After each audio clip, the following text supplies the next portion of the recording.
Hey, what's up you guys? Welcome back to Today. Today we're going to be covering footwork. All right, so we're going to do some patterns from Kali and then a pattern from boxing. All right, so let's go ahead and start off. The first one is going to be our triangle stepping footwork from Kali. All right, so there's a lot of triangle step patterns, right? So this one you will hear me refer to as triangle stepping, right? And now there's two halves of it. And so a triangle step could literally just be this. But today we're going to practice it going from one side and then doing the same thing onto the other side. Now as we do this, I want you to think of it kind of like a slip, but I'm going one way, and then I'm going to press off this leg, and this foot comes here, and then it creates this triangle, right? Here's the point of my triangle. I'm going to come back, and again, thinking about slipping, I'm moving my head offline. Maybe a strike is coming at this angle, and I'm moving past it. I'm going to slip to the other side, and I'm coming in.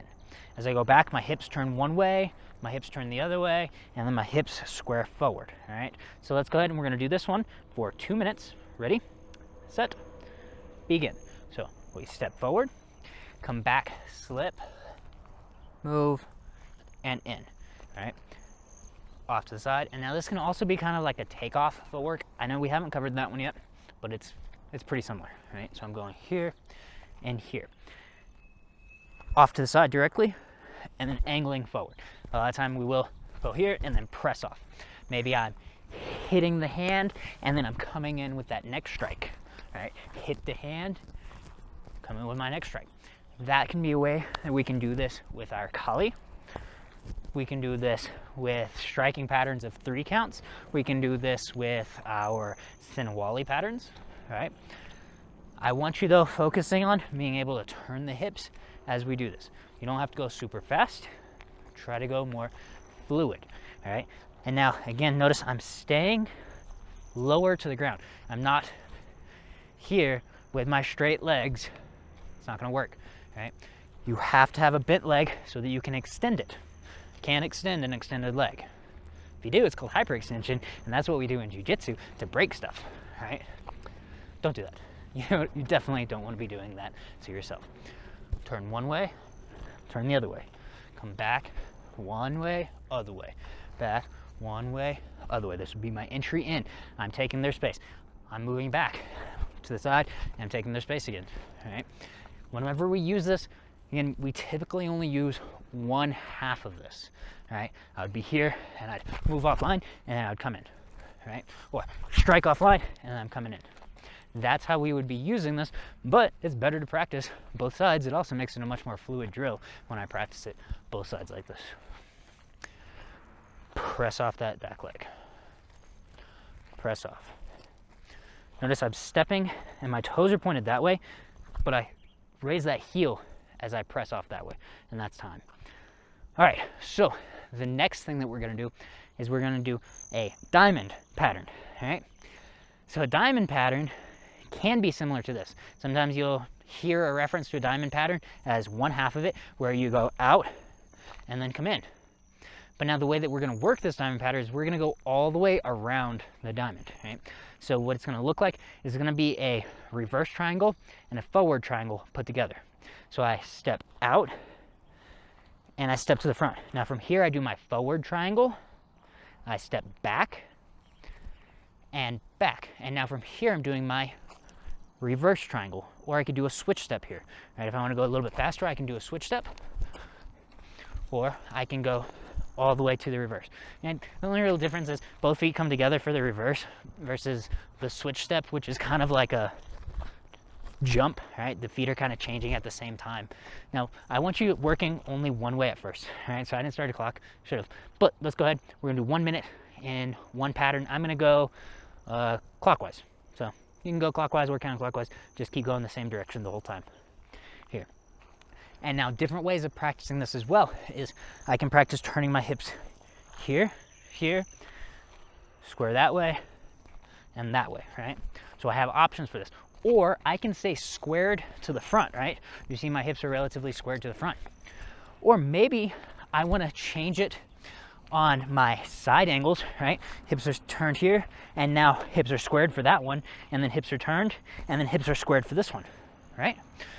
Maybe I want to keep my hips squared for the side angles, and then I want to turn my hips and turn my hips for the front and form the back. Play around with different variations. There's so many different ways to do these that you really just kind of have to practice, and you have to play around with it and see what works for you, and then see which situations things will work the best, right? So I like to turn the hips, especially on these side ones, because that's where I'm trying to generate power. All right, time. Now we're gonna go counterclockwise. Same thing, and begin. Here, just go in the opposite direction, around that diamond. So again, I like to turn my hips on those ones. I don't care as much on this one, but this one especially, if I'm moving forward, I really like to have the hips turned because that's my strike, strike. That 1 and that 2 strike works great, especially when you think about it tactically and not just striking at somebody, but striking at something. Now, what does that mean? It means I hit their arm and then I hit their head, right? Or I hit their arm and then I hit their leg. Having the target in mind whenever you're training and practicing these things makes you a lot better than just practicing the mechanics. Mechanics are great, but then when we got the mechanics with our targeting, it's gonna be a whole lot better. All right, so let's practice my hips turning motion. And yes, I'm dropping my arms. I do that sometimes. It's okay. If you wanna keep them up tight, you can. All right, so now we're gonna do the diamond footwork. What? We just did the diamond footwork. Yeah, we just did the diamond footwork. We're gonna do another diamond footwork. All right, so this one is gonna be cutting across the center. So that one was going around the outside. This one, I step, come together, step across the center of the diamond, and then I go to the front, and then I go back, and now I cross that center again, and back, all right? So it's hard to really say clockwise or counterclockwise because we're switching on this. So I'm gonna be starting at the back of the diamond and I'm gonna step with my left foot first, all right? 1 minute, begin. Step together across that center line to the front. Back, across the center line, and back. Left steps out, cross that center line to the front, back to the side. Same thing applies. I can work on that hip motion 1, hip motion 2, 3, and focus on that. Or I can just stay squared with this and work on my forward evasions, right? Somebody's in front of me and I'm just kind of moving. Maybe I just want to work on plyometrics, right? I want to be able to move a little bit better. So I'm just kind of hopping, boom, boom, boom. You can practice it this way too. It'll make you a little bit more agile. Again, there's so many different ways that we can practice this. And I want you to just learn them, experiment with them, see which one works the best for you. What works best for you might not be one thing I even like at all, and that's okay. And time. Now, we're gonna do the same thing, going to the other side. So, I'm at the back of the diamond. I'm gonna step with the right foot forward this time. 1 minute, and begin. Practice whichever one you want. Do you wanna focus on your hips? Getting this pattern down. Go nice and slow to get the pattern down. Once you feel a little bit more comfortable, think agile, right? I don't care what your age is. I want you to try to just imagine yourself as being just a little bit more agile, right? You don't have to be a lot more, but just a little more, right? 10 minutes a day makes us a little bit better, right? That's the whole idea behind this series. You don't have to be the best.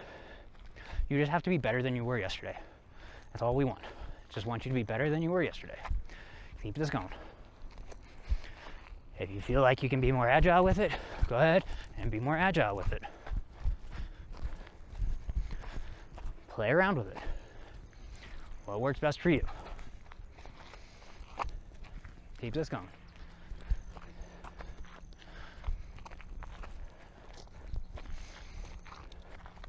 And time.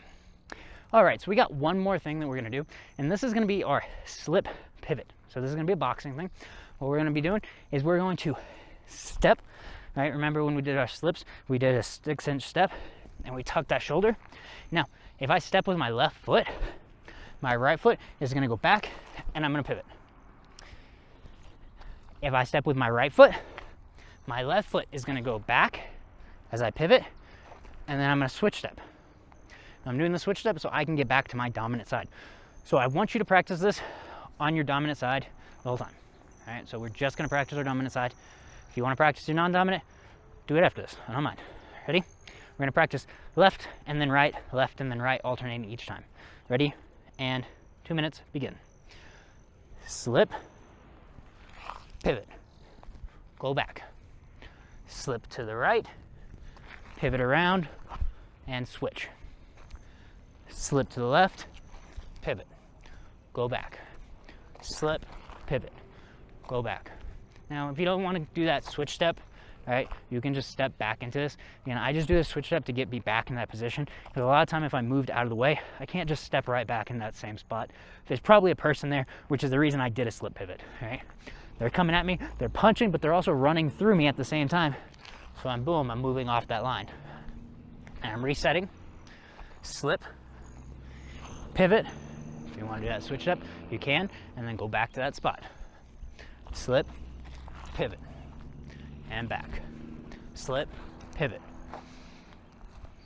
Now, if you like to fight more ambidextrous, I try to practice being ambidextrous. I'm dominant side of my right, but if you like, then this gets you into that other side. Some people are really good about fighting on both sides, right? I'm decent, not the best, but maybe that's what you like, right? Or maybe you just have one really good technique from the side. Maybe you like that right hand jab better than that left hand jab, so you want to switch that. Or maybe you like Taekwondo, and so when you go here, boom, you hit him with something else, right? Remember, just because this is a boxing technique doesn't mean it can only be used in fisticuffs, right? That's not what it means. You can use this however you see fit to avoid getting hit, and that's the idea. Avoid getting hit, okay? And now once we kind of get this down, boom, boom, practice with a little bit more speed. Get offline and pivot, right? Boom, get back to that fighting stance each time. Boom, up, ready for whatever the fight has you doing. All right, time. Remember, practice your footwork. You can be great at punching, you can be great at kicking, but if you can't close the distance to be able to hit them, you're useless, right? Those punches are useless. Or if you're just getting wailed on because you can't manage distance, well, that sucks. If you do any sort of weapons fighting and you can't manage distance, well, that really sucks. So practice your footwork, right? It's much more important than a lot of people think. Even though everyone knows it's important, they skip it, right? So hopefully you like this. If you did, like, subscribe, do all that fun stuff, and I will see you tomorrow. Unless you skip tomorrow. Don't do that. I'll see you tomorrow.